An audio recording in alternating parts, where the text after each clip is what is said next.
ရင်ဟာမဖြစ်နိုင်ပြီကမ္မထံဘယ်လိုမှမပြည့်စုံနိုင်ဘာဖြစ်လို့လဲကမ္မထတစ်ခုကိုအားထုတ်တယ်ဆိုရင်ဒီကမ္မထနဲ့ပတ်သက်တဲ့မဟုတ်မမှန်တဲ့ကျင့်စဉ်တွေကိုတော့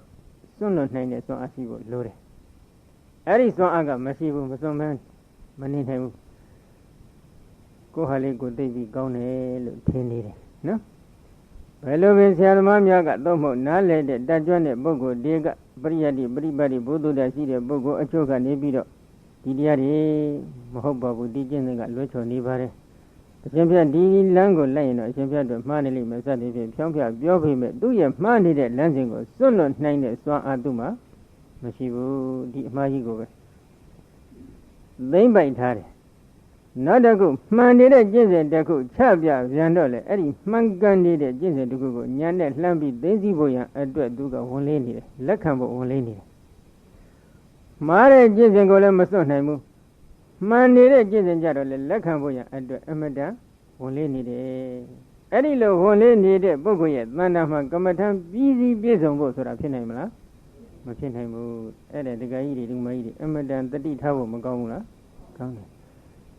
ဒီလိုဆိုရင်အရှင်ဘုရားမှားတယ်မှန်တယ်ဘယ်ပေရနဲ့များတိုက်နေလို့လဲလို့ဒီလိုတော့မေးစရာရှိတယ်ဟိုဒီနေ့ကပြောခဲ့တယ်နော်သုဒ္ဓအနုလောမအာစရိယဝါဒအတ္တနောမတိခေါ်တဲ့သာသနာမှာအလေးကရုပြုရမယ်ဝိရိယ၄ပါးလို့ခေါ်ဆိုအပ်တဲ့မန္တန်ကြီး၄ခုရှိပါတယ်နော်သူမန္တန်ကြီး၄ခုတည်းကသုဒ္ဓခေါ်တဲ့ပါဠိတော်မန္တန်ကြီးကိုတော့အဓိကပေရန်ထားပြီးတိုင်ရတယ်ဒုတိယတိုင်းတာရမယ်ပေရန်ကတော့အာသရိယသုဒ္ဓနုလောမလို့ခေါ်ဆိုအပ်တဲ့သင်္ကန်းနာမထေရတို့မဟာပရိသ၄ပါးနဲ့အညီညှိပြီးတော့ဆုံးဖြတ်ထားတဲ့ဖြတ်ထုံးနေနဲ့တိုင်းကြည့်ရတယ်တတိယအလေးကရုပြုပြီးတိုင်းရမယ်ပေရန်ကတော့အတ္တကရာခေါ်တဲ့အမည်နဲ့တည်ရှိနေတဲ့အာသရိယဝါဒဆရာစင်ဆက်သင်္ချာပို့ချလာတဲ့အယူဆများဖြစ်ပါတယ်နော်သဒုဋ္ဌအရေးကြီးဆုံးအဖြစ်တိုင်းရမယ်ပေရန်တစ်ခုကတော့ထိုအတ္တကရာများမှာမဟာသုမမထေရတို့မဟာဗြဟ္မမထေရတို့အစရှိတဲ့ထိုမထေရမြတ်ကြီးတွေရဲ့အယူအဆတွေပါနေပါတယ်နော်အဲ့ဒီမထေရမြတ်ကြီးတွေရဲ့အယူအဆကိုအတ္တနောမတိလို့ခေါ်ပါတယ်ထိုအတ္တနောမတိလို့ခေါ်ဆိုအပ်တဲ့ပေဒံနဲ့လည်းတိုက်ကြည့်ရပါတယ်အဲ့ဒီပေဒံ၄ခုဘောင်အတွင်းကချောနေတယ်ဒီကျင့်စဉ်တစ်ခုကိုမှားတယ်လို့သာသနာတော်ကသတ်မှတ်တယ်နော်ဒီတော့မိမိတို့ကလုပ်ငန်းခွင်တစ်ခုလုပ်တဲ့အချိန်ခါမှာမှားနေတဲ့လမ်းမှားနေတဲ့အကြောင်းအရာတွေကိုစွန့်လွတ်နိုင်တဲ့စွမ်းအားလေးတစ်ခုရှိထားဖို့တော့မလိုဘူးလားလိုတယ်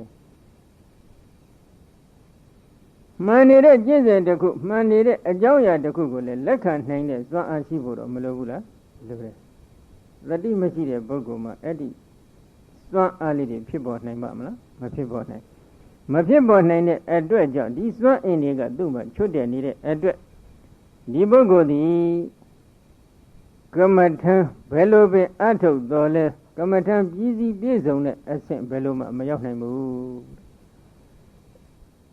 တတ္တမယေတံဓမ္မ